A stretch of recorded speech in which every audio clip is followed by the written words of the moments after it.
देखिए, हम लोग एक क्वेश्चन सॉल्व करने जा रहे हैं। Use Jacobi's method find all the eigen value of the matrix. ठीक है, जब भी जैकोबी मेथड लगाना हो, ठीक है, तो मैट्रिक्स सिमेट्रिक होना चाहिए। देखिए, ये मैट्रिक्स सिमेट्रिक है, ए एलिमेंट इसके बराबर है, ए एलिमेंट इसके बराबर है और ए एलिमेंट इसके बराबर है। ठीक है, जनरली हम लोगों को 3×3 के मैट्रिक्स का ही जैकोबी मेथड से आइगन वैल्यू निकालने का काम दिया जाता है। ठीक है, अगर इसका आप ए ट्रांसपोज निकालोगे, ठीक है, इसका आप क्या निकालोगे, ए ट्रांसपोज, तो ए ट्रांसपोज ए के बराबर आएगा। ठीक है, किसके बराबर आएगा भाई, ए के बराबर। वो देखिए कैसे,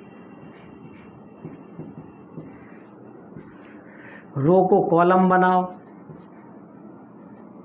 दूसरे रो को दूसरा कॉलम बनाओ, तीसरी रो को तीसरा कॉलम बनाओ। ठीक है, इन दोनों में देखो कोई अंतर नहीं है, तो ये क्या है भाई, सिमेट्रिक मैट्रिक्स है। ठीक है, समझ गए। Number 1, the given matrix is a symmetric matrix.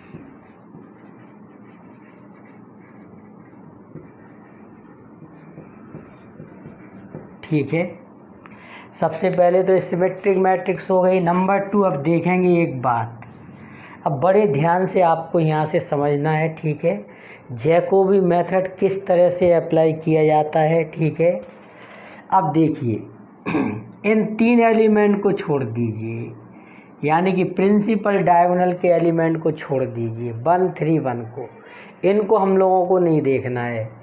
देखिए, √2 दिखाई दे रहा है, ये 2 दिखाई दे रहा है, ये √2 दिखाई दे रहा है।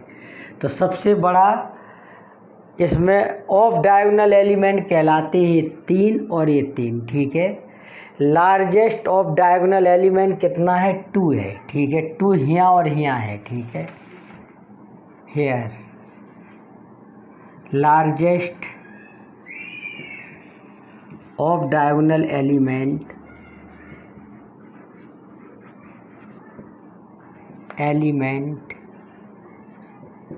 इज 2। ठीक है, और 2 किस प्लेस पर है भाई, A13। A13 ये कहलाता है A31, A11 A12 A13 A21 A22 A23 A31 A32 और A33।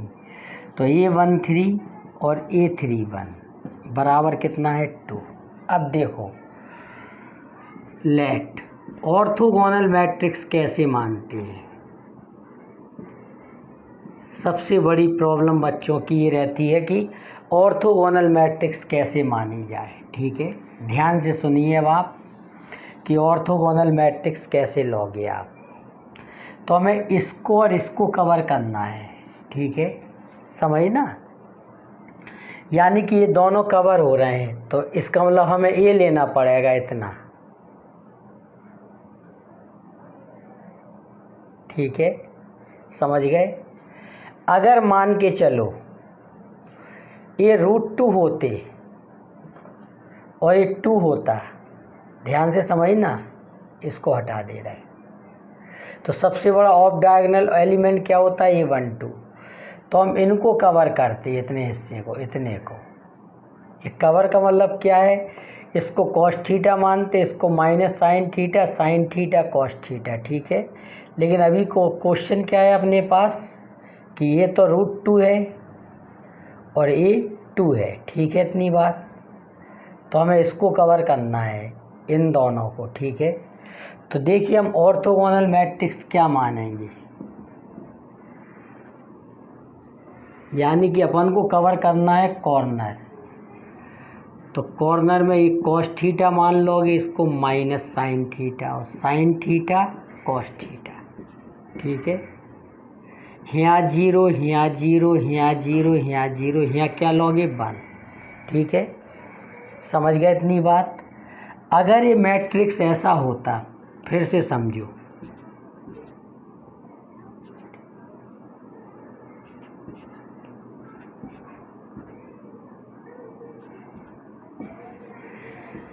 तो सबसे बड़ा ऑफ डायगोनल एलिमेंट कौन होता है? ए होता है, ठीक है। तो हम इसको कवर करते, तो इसके लिए देखिए हम क्या मानते, ऑर्थोगोनल मैट्रिक्स। हमें इतने स्क्वायर को कवर करना है, तो cos theta minus sine theta cos theta और 0 0 0 0 यहाँ 1, ठीक है।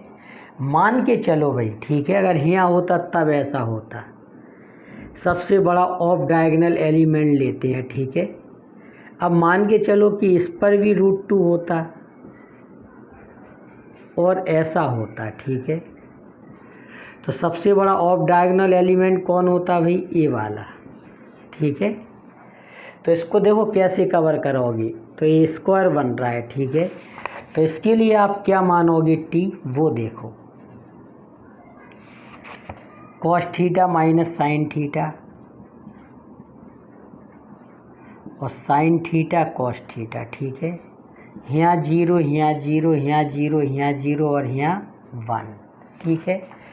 तो जनरली 3 ही माने जाते हैं, और किस तरह से मानना है हमने तीनों में बता दिया कि ये वैल्यू मैक्सिमम हो तो कैसे मानोगे, ये वैल्यू मैक्सिमम है तो कैसे मानोगे, ठीक है। अभी ऐसा क्वेश्चन है अपने सामने, ठीक है। और ये वैल्यू मैक्सिमम है तो कैसा आप ऑर्थोगोनल मैट्रिक्स मानोगे, ठीक है। अब ध्यान से सुनो। आपने टी मान लिया, ठीक है, और ये ऑर्थोगोनल मैट्रिक्स है। अगर आपको प्रूव करना है ऑर्थोगोनल मैट्रिक्स है, इसका ट्रांसपोज निकालो और टी डैश निकालो, आई आएगा, ठीक है। इसके बाद देखो tan 2 थीटा का सूत्र क्या बनेगा वो भी समझो। आपने इनमें लगाया फॉर्मूला, ठीक है। तो यहाँ क्या दिख रहा है? A13, तो यहाँ आएगा 2A13 अपॉन A13 दिख रहा, तो यहाँ आएगा A11 माइनस A33। अगर ऊपर 2A12 आता तो नीचे आता A11 माइनस A22, ठीक है, समझ गए। अगर 2A23 आता ऊपर तो नीचे आता A22 माइनस A33, ठीक है, इतनी बात। तो इस तरह से ये फॉर्मूला लगेगा, ठीक है।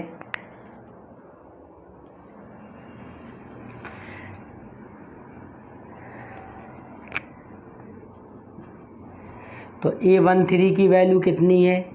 2। A11 की वैल्यू कितनी है?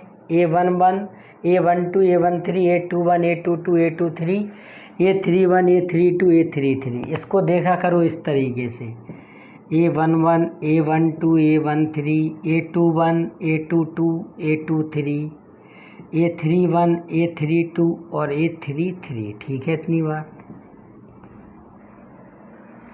A11 की वैल्यू कितनी है? 1 माइनस 1, तो ये भी आ गया tan π/2। 2 थीटा बराबर π/2, थीटा की वैल्यू क्या आ गई? π/4, ठीक है। तो अब t की वैल्यू आ गई cos π/4 की वैल्यू 1/√2, 0 माइनस 1/√2, ठीक है। 0 1 0 1/√2 0 1/√2, ठीक है, इतनी बात। अब टी डैश और टी इनवर्स एक ही होते हैं, तो इसका ट्रांसपोज निकाल दो, वो क्या कहलाएगा? इसका टी इनवर्स। तो हम टी इनवर्स यहीं लिख दे रहे हैं। इसका ट्रांसपोज निकाल दो, वो क्या कहलाएगा? टी इनवर्स, ठीक है। रो को कॉलम बनाओ, 1/√2 0 माइनस 1/√2 0 1 0 1/√2 0 1/√2, ठीक है, समझ गए। अब जो हम ऑपरेशन करेंगे उसमें यहाँ 0 आ जाएगा, ठीक है, क्योंकि आपने इसी को अभी टारगेट पर लिया है, ठीक है, समझ गए। अब हम एक मैट्रिक्स निकालने जा रहे हैं। देखिए टी और टी इनवर्स आ गए। अब देखिए इसके आगे B1 बराबर होता है, ठीक है, टी इनवर्स, ठीक है।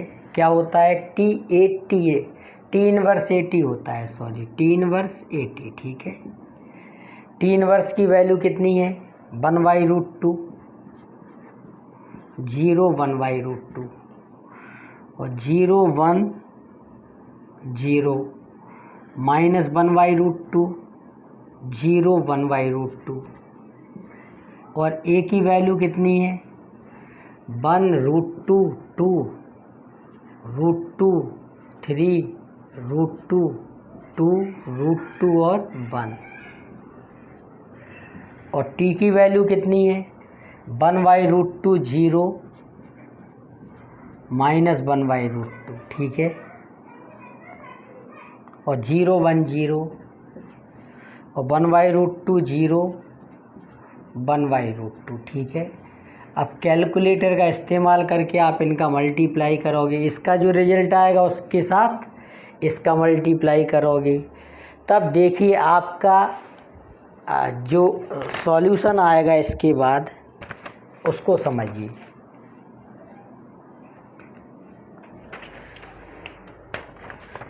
ठीक है, तो आपकी ये वैल्यू आ गई, ठीक है, ये हमने मल्टीप्लाई कर रखा है पहले से, ठीक है। तो जब तुम इसका मल्टीप्लाई करोगे इसका इसमें, फिर जो रिजल्ट आएगा उसका इसमें, तो ये आएगा 3 2 0 2 3 1 2 3 0 0 0 माइनस 1, ठीक है, ये आ जाएगा, ठीक है। तो ये आपका B1 आ गया, ठीक है, इतनी बात। तो इस तरह से क्या प्राप्त हो गया आपको B1, ठीक है। इन दोनों का मल्टीप्लाई करोगे फिर रिजल्ट आएगा इन दोनों का मल्टीप्लाई, उसके साथ इसका मल्टीप्लाई करोगे, ये आ गया। अब देखो ए ऑफ डायगोनल एलिमेंट 0 हो गया, ये भी हो गया, अब कौन बचा ए बचा, ठीक है, समझ गए।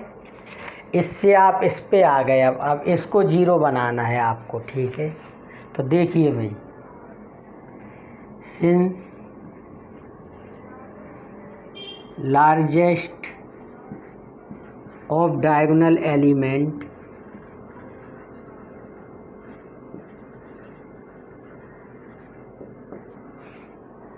R2, और किस प्लेस पर है A12 पहली रो दूसरा कॉलम, और A21 बराबर कितना है 2, ठीक है, समझ गए इतनी बात। अब हम लिखेंगे लेट ऑर्थोगोनल मैट्रिक्स, ठीक है, क्या लिखेंगे भाई ऑर्थोगोनल मैट्रिक्स, ठीक है। देखिए अब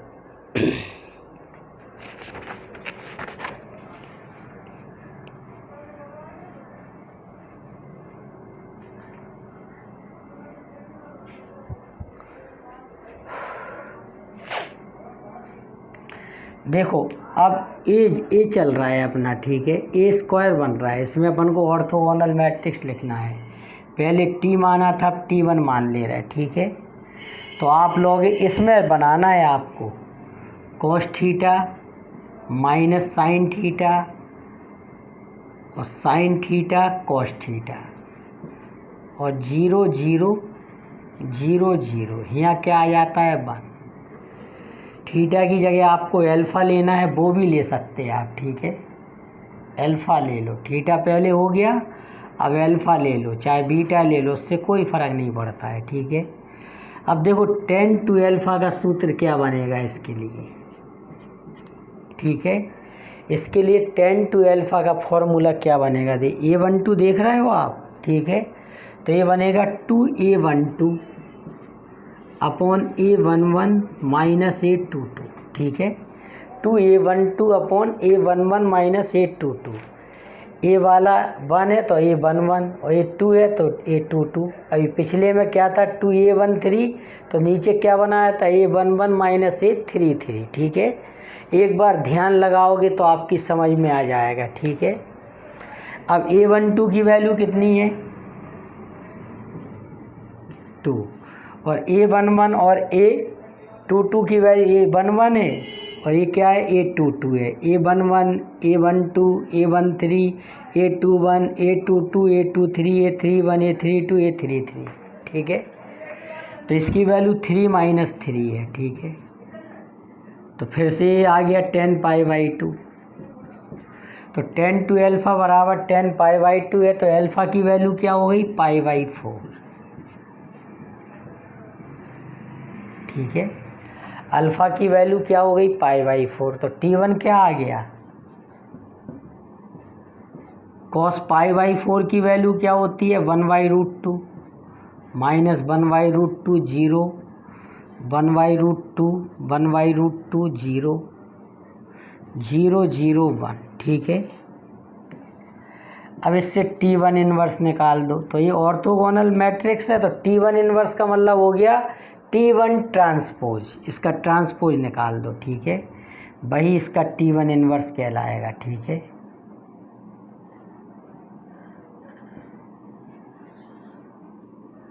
तो ये हो जाएगा 1/√2 1/√2 0 माइनस 1/√2 1/√2 0 0 0 1। रो को कॉलम में लिख दो या कॉलम को रो में लिख दो। ठीक, समझ गए। तो ये आ गया आपका क्या भाई T1 आ गया और T1 इन्वर्स आ गया और ये B1 है। ठीक है, अब ए से कोई मतलब नहीं है, आप ए से B1 पे आ गए। ठीक है, अब आपका फॉर्मूला क्या लगेगा, देखो यहाँ पर लगेगा B2 आ जाएगा और यहाँ T1 आ जाएगा। ठीक है, और बीच में क्या आ जाएगा B1 आ जाएगा आप। ठीक है,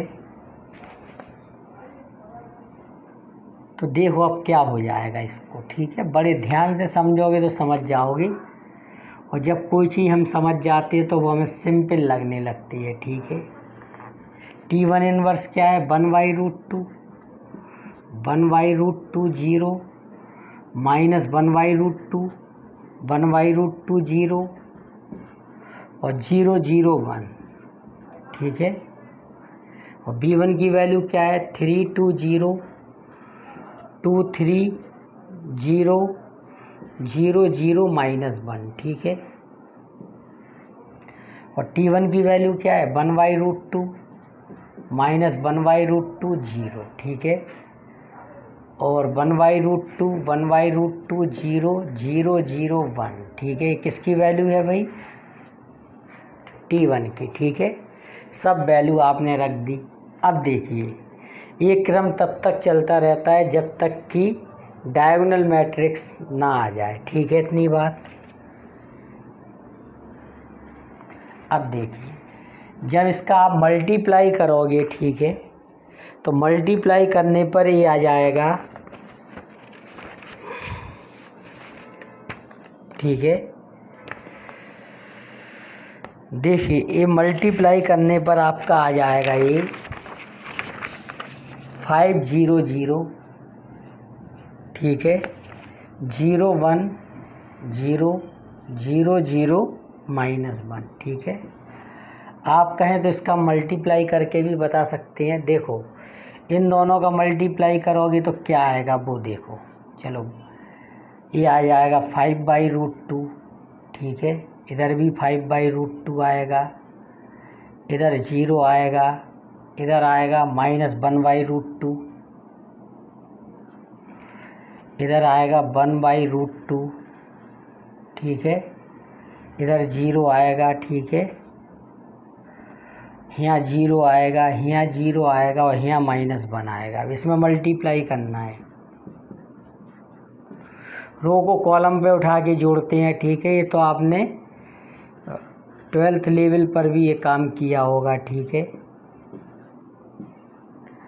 अब इसका मल्टीप्लाई जब इसमें करोगे 5/2 5/2 5 आ गया, इसका इसमें करोगे -5/2 + 5/2 0, इसका इसमें करोगे 0, इसको इसमें करोगे -1/2 + 1/2 0, इसका इसमें करोगे तो आ जाएगा 1/2 + 1/2 1, इसका इस पे करोगे तो 0 आएगा, इसको रखोगे 0, इसको रखोगे 0, इसको रखोगे -1, तो आ रहा है इतना। ठीक है, समझ गए इतनी बात।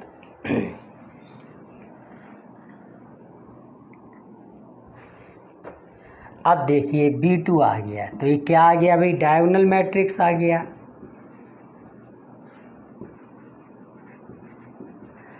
अब अगर ये डायगोनल मैट्रिक्स आ गया, ठीक है, तो इसकी आइगन वैल्यू क्या हो जाएंगी वो देखो।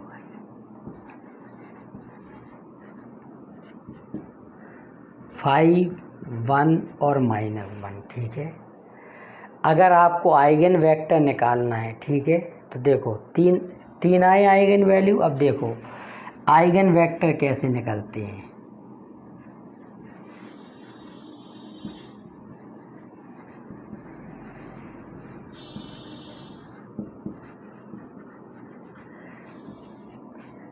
इस प्रोसीजर के दौरान जितने भी टी इस्तेमाल हुए होंगे, यहाँ 2 टी इस्तेमाल हुए, एक टी और एक T1, तो टी और T1 का आपस में मल्टीप्लाई कर दोगे, ठीक है। किसका?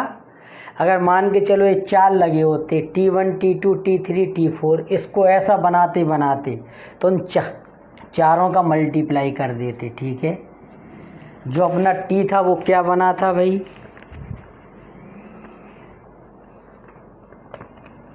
1/√2, 0 - 1/√2, और यहाँ बनता है यहाँ 0 0 0 0 0, ऐसा था, ठीक है। सॉरी, यहाँ 1/√2 था 0 और यहाँ 1/√2 था, ठीक है। और T1 कितना था? 1/√2 - 1/√2 0, 1/√2 1/√2 0 0 0 1, ठीक है। इतनी बात।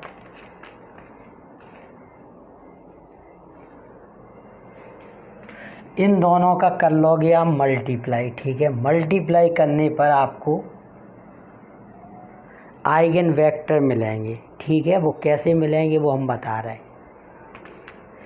इसको इस पे रखोगे तो 1/2 आएगा, यहाँ तक है, ठीक है। तो मल्टीप्लाई करने पर ये आ जाएगा 1/2, ठीक है, -1/2 और -1/√2 और 1/√2 1/√2 और 0, 1/2 -1/√2 और 1/√2, ठीक है।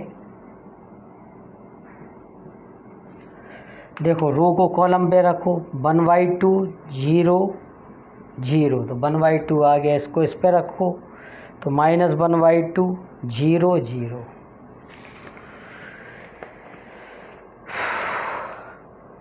इसको इस पे रखा अपन लोगों ने, ठीक है। तो इनका गुणा होके -1/2 ही आएगा, ठीक है। इसका इसमें गुणा होगा तो -1/√2 आएगा। तो देखो जो पहला ही आया है, ठीक है, ये दूसरा है और ये तीसरा है, ठीक है। डायगोनल आइगन वैल्यूज क्या है? 5 के करस्पॉन्डिंग में उसका आइगन वेक्टर ही आएगा, और 1 के करस्पॉन्डिंग में उसका आइगन वेक्टर ही आएगा, और -1 के करस्पॉन्डिंग में उसका आइगन वेक्टर ही आएगा, ठीक है। तो ये आपके तीनों क्या आ गए? Eigen vector. जितने भी टी इस्तेमाल होंगे और डायगोनल मैट्रिक्स बनाने में, ठीक है। ये प्रोसीजर लंबा भी चल सकता है, ठीक है।